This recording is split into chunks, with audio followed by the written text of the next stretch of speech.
On Halloween, we wear costumes to become something else for a single night. But what happens when that costume becomes the last thing anyone ever sees of you? What happens when a person, dressed as a playful, innocent creature, steps out of a party and walks directly into a void, leaving behind only a chilling image and a question that has festered for over 2 decades? This is the story of a ghost in a bunny suit, a young woman who vanished from the face of the earth on the one night designed for disappearing acts. Her name was Hyun Jong Song, but her friends called her Cindy.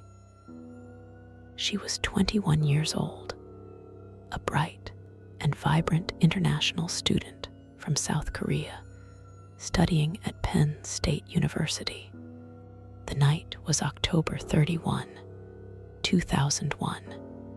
A wave of post-9/11 anxiety still hung over the country.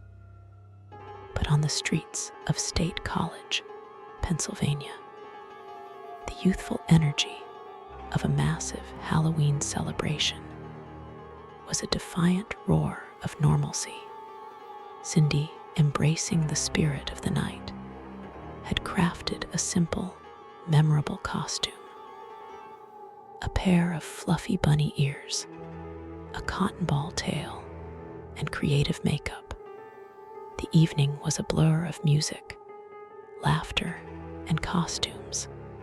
Cindy and her friends went to Players Nightclub, a popular spot packed with thousands of students. She was seen dancing, socializing, and enjoying the cacophony of celebration.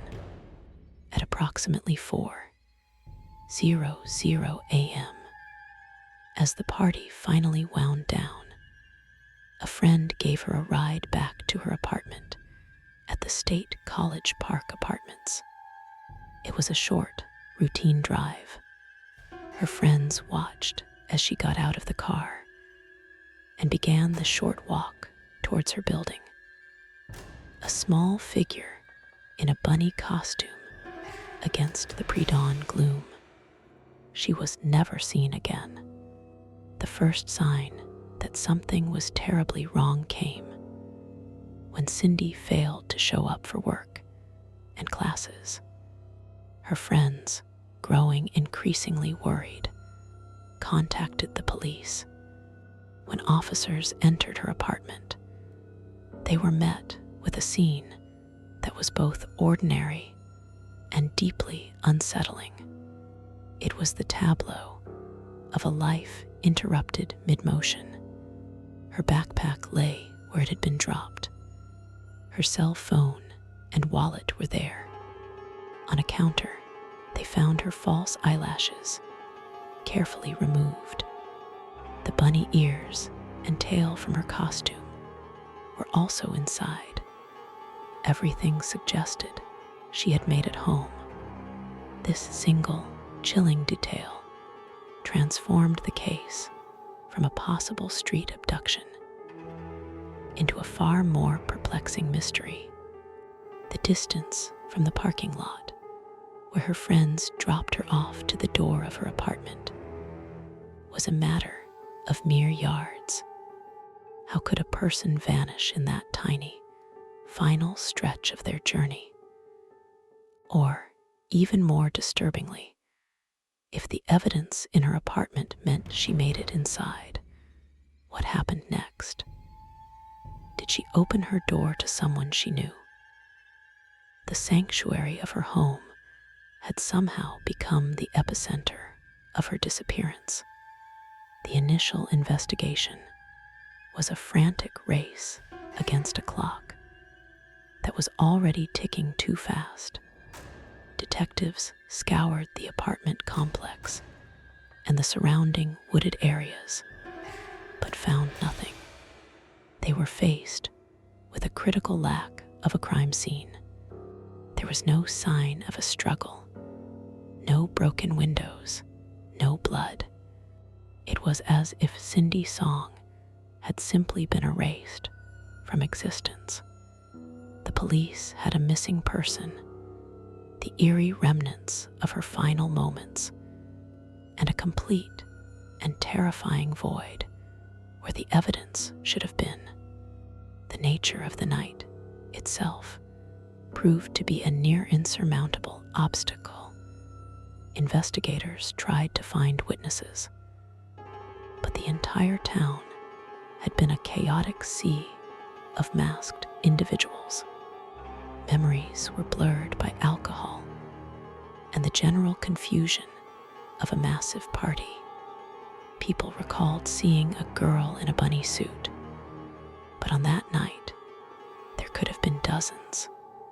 Cindy's memorable costume had paradoxically made her anonymous, a generic character in a citywide masquerade ball that had provided the perfect cover for a predator. Detectives explored every possible theory. Had she run away? The evidence in her apartment made that highly unlikely. She had left behind her wallet, her ID, and her means of communication. Was it a crime of opportunity by a stranger lurking in the apartment complex? It was possible, but the lack of any struggle was confounding. Or was it someone she knew? Someone she might have willingly let into her apartment in the early hours of the morning. Someone whose friendly face was the most terrifying mask of all. The focus of the investigation soon turned to Cindy's personal life, her circle of friends and acquaintances. They learned she had recently ended a relationship with a man who was reportedly distraught over the breakup. This ex-boyfriend was questioned extensively, but he had a solid alibi and was eventually cleared of any involvement. The trail, which had seemed momentarily promising, once again grew cold, leaving investigators staring back into the same frustrating darkness. The ghost in the bunny suit remained elusive. Weeks turned into months, and the case of Cindy Song's disappearance became a heavy, unspoken burden on the Penn State campus and the surrounding community. Her face, in a smiling, hopeful photograph, was everywhere on campus posters. The image of the girl in the bunny suit became a local legend, a cautionary tale whispered among students. The vibrant energy of Halloween in State College was forever tainted by the chilling memory of the student who went to a party and never came home. For Cindy's family in South Korea, the lack of answers was an unimaginable torture.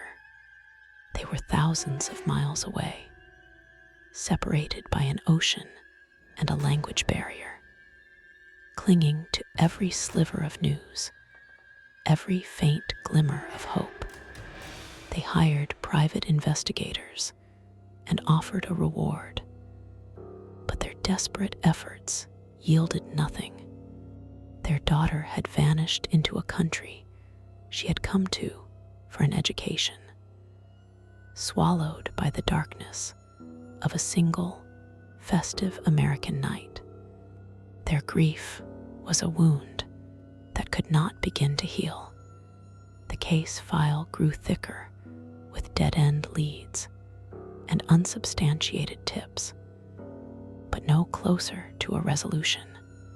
It was eventually classified as a cold case, a chilling testament to the terrible reality that sometimes people can just disappear.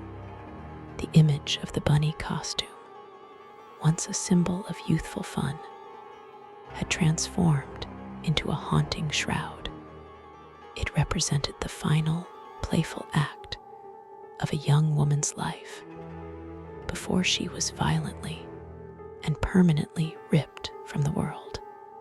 For 2 long, silent years, there was nothing. The case was frozen in time.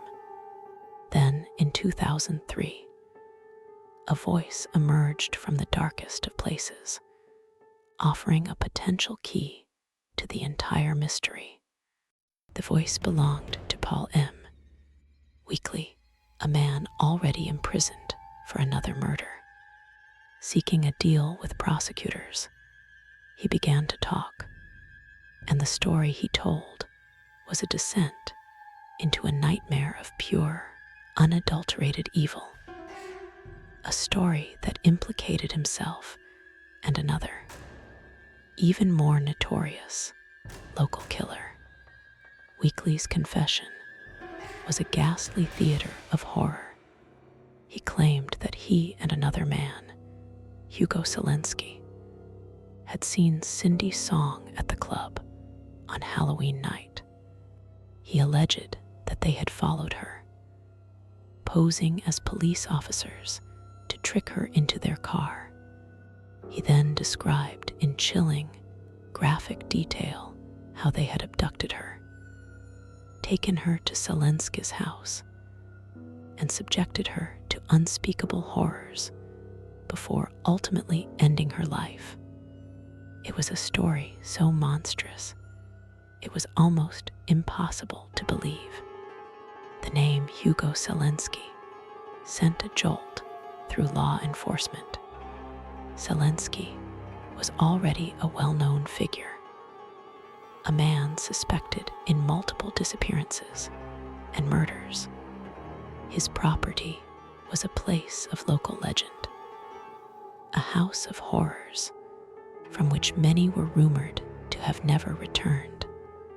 Weakley's story, as vile as it was, fit the profile of the man he was implicating. It was a confession from one monster, pointing the finger at an even bigger one. Weakley's claims launched one of the most extensive and gruesome investigations in Pennsylvania history.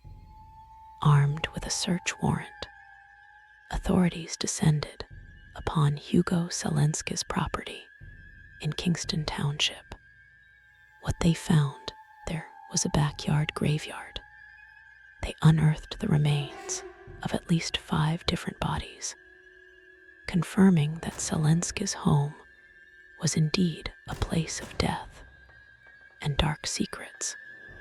The search was a grim, painstaking process, with each discovery adding another layer to the killer's monstrous legacy.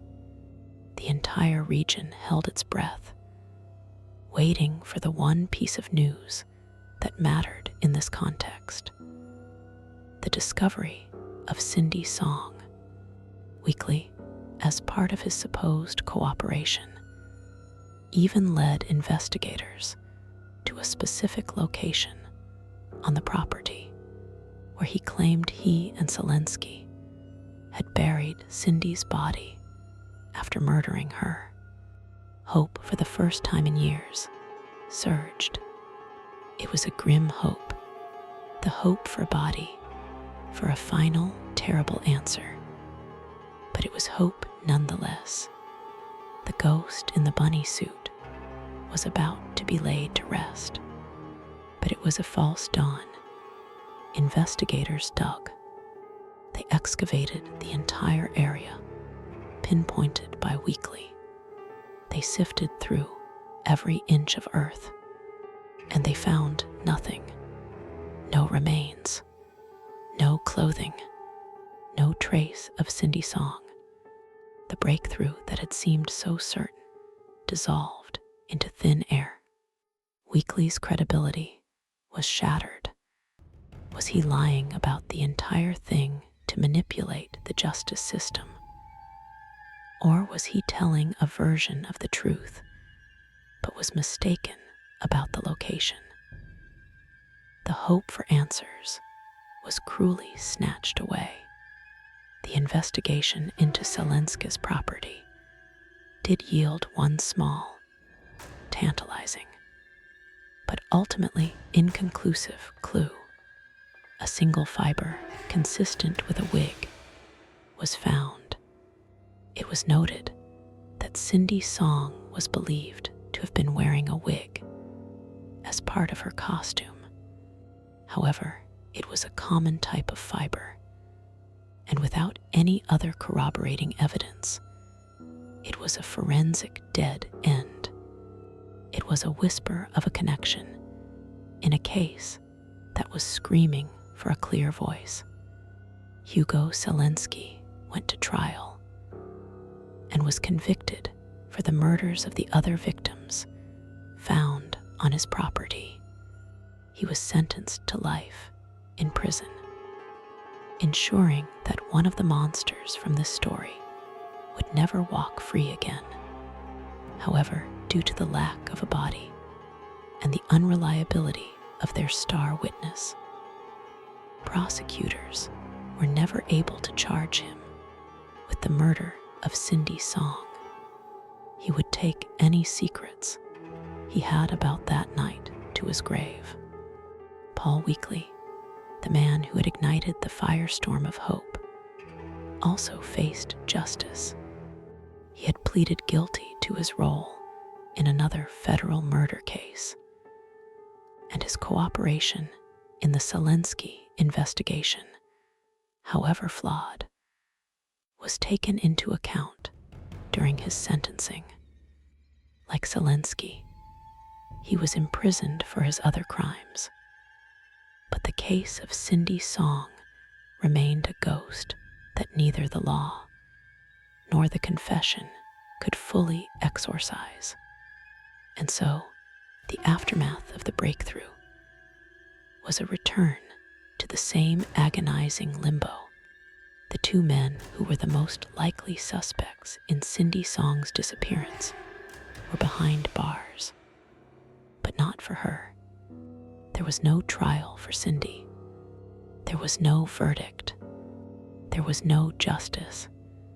The confession that had promised to solve the mystery had only succeeded in adding a layer of horrific, unprovable speculation to her case, leaving her family with a nightmare scenario they could never confirm or deny.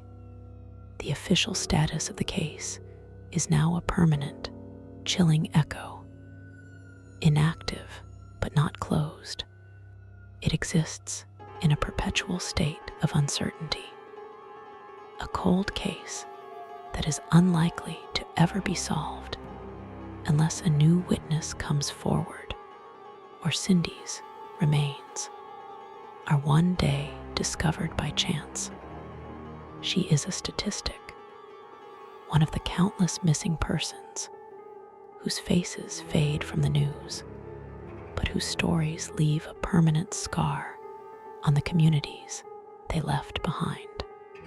The legacy of Cindy Song's disappearance is a haunting and complex one. On one level, it's a tragic story of a young woman's life cut short. On another, it's a terrifying exploration of evil, featuring two of the region's most infamous killers. But on its deepest level, it is a story about the torment of the unknown. The lack of answers is a special kind of hell, a wound that can never be closed because the final chapter is forever missing. The image of the girl in the bunny suit has become a permanent fixture in the folklore of Penn State. Every Halloween, as students don new costumes, the story of Cindy Song is retold, a ghostly reminder of the real dangers that can lurk beneath the surface of a celebration. She is their cautionary tale, the ghost of Halloween's past, who serves as a solemn warning to the students of the present. central, haunting question remains. What really happened in those pre-dawn hours of November 2001? Was Paul Weakley's confession a venomous lie, a complete fabrication designed to save himself?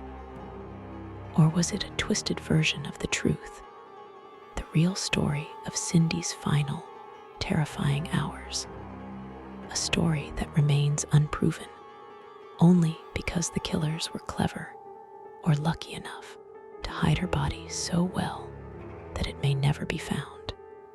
This ambiguity is perhaps the most terrifying part of the entire case. It leaves us suspended between two horrific possibilities. Either a young woman was abducted and murdered by two known killers who got away with it, or something else entirely happened to her, and the two monsters in prison are nothing more than a convenient and gruesome red herring. Both possibilities are equally chilling, and both lead back to the same empty, silent void. The bunny costume, in the end, became a prophetic symbol. Bunnies are often seen as prey, innocent creatures hunted by predators. On her last night, Cindy Song dressed as one, and in the dark woods and quiet apartment complexes of State College, she tragically fulfilled that role. Her costume was not an escape from reality, but a horrifying reflection of her fate at the hands of the real monsters, who do not need masks to hide their true nature. The story of Cindy Song is a stark reminder that true horror is not found in ghost stories or monster movies, but in the real-world silence that follows a disappearance. It is the silence of a phone that will never ring again, the silence of a bedroom left exactly as it was, and the eternal, deafening silence from a legal system that has suspects but no proof, a story but no body, and a crime but no conviction. And so, the ghost in the bunny suit continues to haunt the edges of our understanding. She is not a paranormal entity, but the ghost of a real person, a ghost created by human evil and sustained by a profound lack of answers. Her story doesn't end with a satisfying conclusion. It simply stops, leaving us to stare into the same darkness she walked into on her final Halloween night, forever wondering where she went.